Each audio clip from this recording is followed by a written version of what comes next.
Janari eta ardo onak dira egun hauetan protagonistak beken. Azenario itxura duen pintxo honek sortu du gerturatu direnen ikusmina. Baita nazioarteko ardo txapelketak ere, dastatze egin ostean banatu dira sariak. Lan gogorraren onarpena dela dio garaileak. Trabajo duro y más en estos tiempos que estamos, ¿no?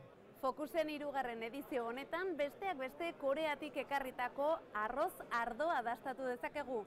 Gozoa da eta 6 gradu dauzka. Baita mota ugariko garagardoak eta Jaengo olio berdea ere.